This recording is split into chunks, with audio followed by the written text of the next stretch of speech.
interesting. Moving out of your college apartment. That's wow. Hey y'all, it is Ria. Welcome back to my channel. If you're new here, welcome for the first time. Glad to have you here.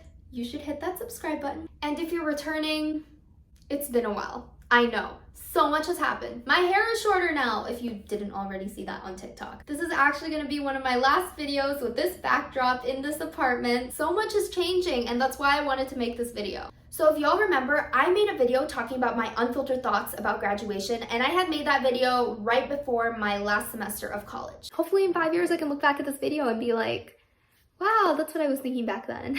If you guys haven't seen it and want to check it out, it'll be right here. Well, I am graduating this December, so in 4 months. I'm 6 months post-grad. I wanted to do a quick little update video for y'all, kind of referencing that video, talking about some concerns I had then and whether those concerns were valid and what I'm feeling right now, and also just what the post-grad experience has been so far. Anyways, let's get straight into the video. Again, very thankful for 2 job offers. I could see myself working at both places. After that video, I ended up getting 2 more job offers, and I was really fortunate to decide between 4 jobs. At the end of the day, I ended up choosing Dell, and now I work there full-time as a software engineer. The burning question I get from people is, do I think I made the right job decision? And my very real answer to that is I will never know. It's like asking someone, do you think you made the right college decision? You never know because you haven't experienced those other colleges.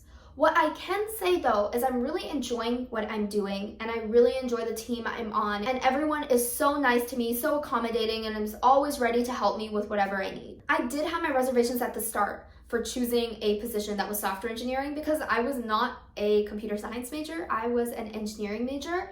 But at the end of the day, I was like, if I'm going to take the plunge to do SWE, now is my time, right out of college. So yes, I do have to learn a lot. I'm always sifting through documentation, syntax, like all of this stuff, because it's not like I was completely trained for that role out of college, but that could be any role, like even if I chose a role that aligned with my major. I have a lot of people ask me, what is life as a software engineer? Even after 5 months of working, I still can't tell you because there's still so many things I don't know. The code base is so large that I'm still learning every day. I still feel so relatively new, even though I've been here for so long. So far, I really like what I'm doing, and I'm really glad I picked this job. I'm learning a lot. And I feel like that was the biggest thing I wanted for my job. I realized the reason I have like such a attachment to Austin, all my friends are there. You take all of that away, like what do I have left? Like a normal city. Okay, social life. So this topic is kind of a tough one for me right now.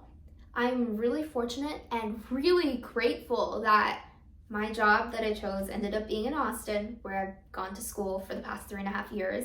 So I do have a few college friends that are working here full-time, so I get to hang out with them a lot. Like I said, I graduated a semester early, so the past 4 months or so, my friends were still in college, so I was still getting that college vibe on the weekends, and I didn't really feel like I was losing any friends or anything. And even though I didn't make work friends, I was pretty chill about it. Then graduation happened for everyone, and then, my roommates moved out. Everyone mostly left besides the people that work here full time.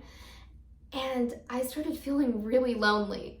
And I've been trying my hardest at work to make friends. If you guys follow me on TikTok, then you've heard my whole spiel. It's kind of hard. Most people are either completely remote or they just don't come into the office. I've tried my hardest to put myself out there, right? I go to every single new grad event. I go talk to people. I message people after I meet them on Microsoft Teams, or I ask for their number, try to plan a day to go to the office and go work with them, get lunch, etc.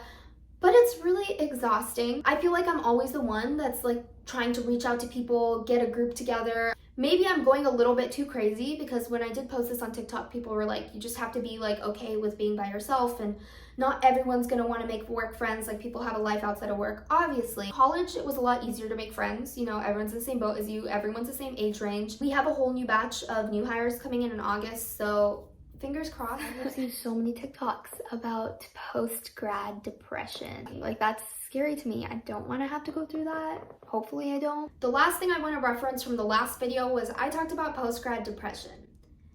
So how do I feel about that? I wouldn't say I have post-grad depression. I like to call it post-grad sadness. It's not that bad, but the whole friend thing has kind of put a damper on some things for me. But saying that though, I have really pushed myself to kind of get comfortable with being alone and doing things on my own. So I'm doing things that make me happy, because after work, you don't realize how much time you have. Like, you have from like 5 to like 11 p.m. every single weekday, and then the whole weekends are for you. There's no like exam, studying, homework, anything like that. So I've been going to workout classes. I've been going to solid core specifically. I've been going on post-work hot girl walks outside just to get that fresh air. I will literally do the randomest things. Drive to Target because I need one thing, and then just walk around there and end up buying 10 things. Not the best for my bank. I've also been doing productive things like planning for my future, budgeting. I think about like supporting myself and budgeting and all that, and make sure to save money for when I am older. And then reading, like I read every single morning during breakfast, or if I have any other free time at any part of the day, because I kind of stopped reading when I got to high school. So I want to say, no, I don't feel like a post-grad depression, but I do have that little like empty feeling sometimes, like transitioning from a college life to working 8 to 5. The last thing I want to talk about and do a quick update on is my living situation. This is my last video that I'm going to be making in this apartment. So I still live in student housing off campus from UT because I was staying out the lease that I had signed, you know, back when I was in my senior year. This week, I'm moving out. Honestly, that thought has rocked my world. My hometown is Houston, so all my memories of Austin have always been coming here to West Campus. You know, this is like the only place I've ever lived in Austin. And now I'm like, I'm getting my big girl apartment, moving away from this area, moving away from downtown, and I don't know how to feel about it. I'm kind of nervous, you know? This kind of solidifies the fact that, hey, I'm here for good. Stay tuned. I will most likely be making content about me moving out and moving into my new apartment and an apartment tour. But yeah, I just want to add that in there. Anyways, that is about it on how my life is going 6 months post-grad. I hope you guys enjoyed this video. Don't forget to give it a big thumbs up. Don't forget to subscribe if you want to see more videos like this. And per the usual, I'm going to give you guys my social media plugs if you didn't already know it, although you probably do. If you haven't followed me on TikTok, go give me a follow. I am at Texasbrownie. And if you want to follow me on Instagram, I am at Rebe. That is about it from me. I know I will see you guys very, very soon when I move into my next apartment. Bye!